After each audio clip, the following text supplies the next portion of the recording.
How important is it for you to be understood clearly when you speak in Arabic? I am Manar and this is your channel to learn Arabic with Manar. As we saw in our last video about the pronunciation, changing one letter will change the whole meaning for a word. That's why in this series of lessons I will show you how to pronounce correctly the similar letters in Arabic so you will be understood clearly. Leave me a comment the letters that you find difficult to pronounce in Arabic. If there is enough comments about a specific letter, I might make a video about it. Stay with me to the end and I will give you more tips about how to work on your pronunciation. Yalla, let's start. So work with me and let's notice together each muscle that we are using to pronounce each letter. Let's see which part of our mouth and throat we are using to say the letters. In our first pronunciation lesson, we had two groups of letters. You could check them over there. Our third group is qaf, qa, qa, and kaf, ka, ka. Inside words, they completely change the meaning of the word. For example, qalb, it means heart, and kalb, it means dog. Imagine if you are trying to say to someone, you are my heart, and you end up saying you are my dog. Instead of saying qalbi, you are saying kalbi, and this is not nice. Unless you are talking to your dog, in this case, there's no problem. So let's see together how to say the difference between qa and ka. Let's start with ka, ka. So let's see together what we are using to say the letter ka.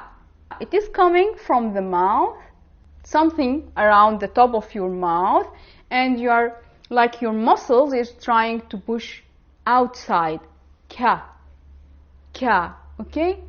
This is ka, but qaf, qa, qa, it is like almost the same place, a little bit further, but the difference also that your muscles is trying to push backwards, not forwards. So you are saying the letters from this part, and or your muscles are pushing inside, not outside.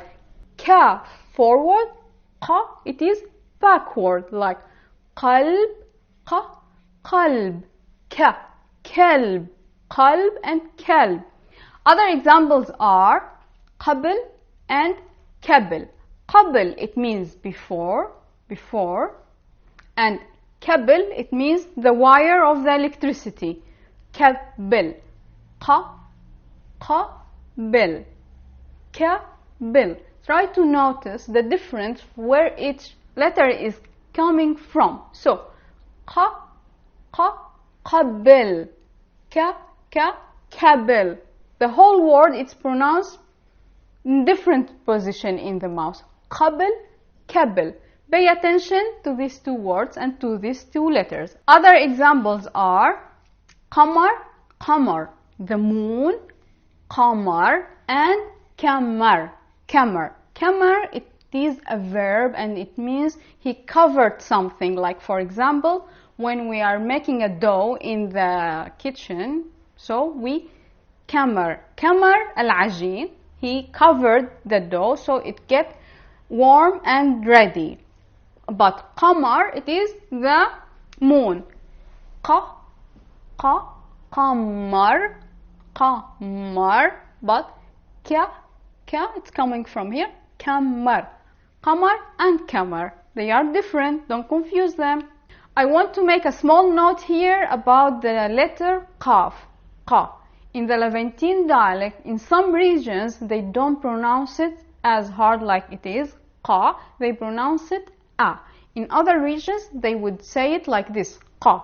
But in some regions, you won't say qamar, you will say amar, and instead of qabl, you will say abl, qabl, abl, and instead of qalb, they will say alb, alb.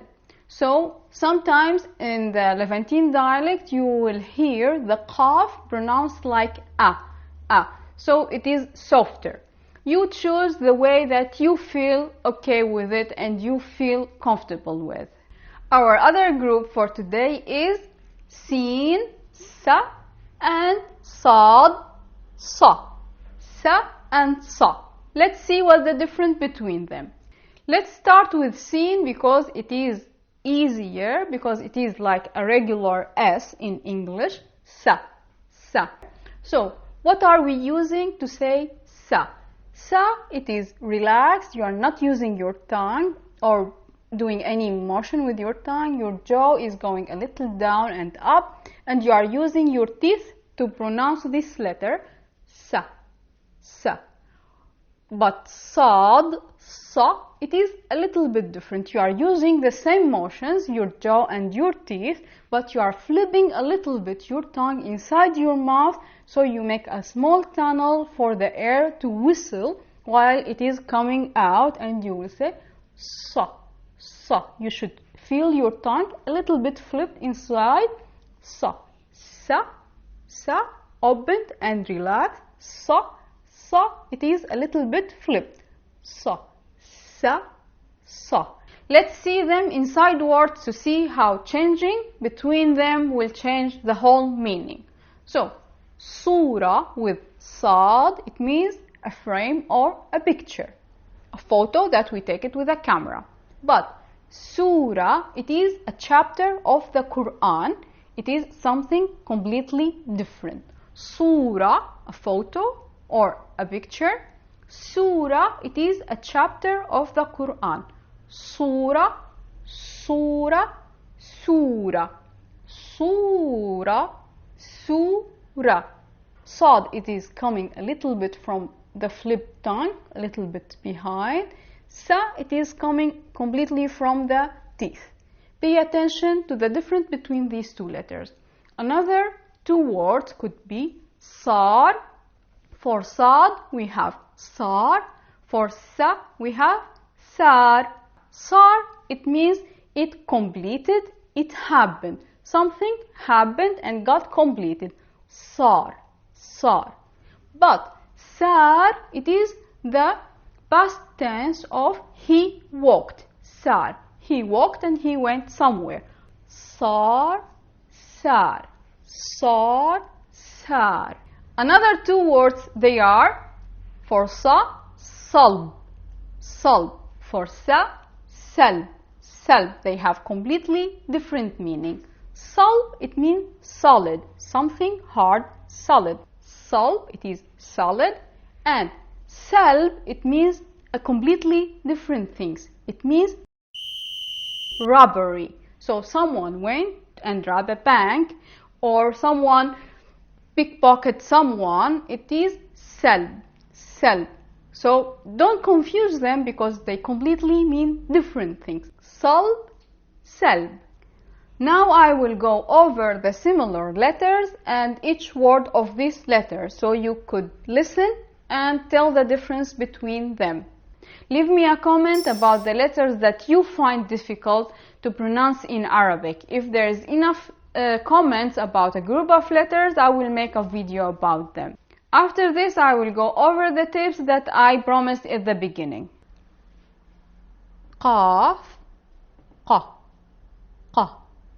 قلب قلب قمر قمر قبل قبل كاف ك ك كلب كلب كمر كمر كبل كبل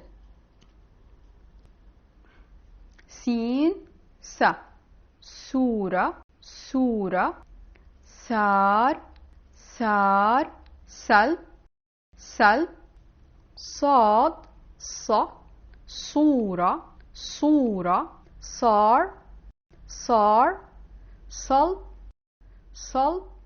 And here's more tips so you could work on your pronunciation.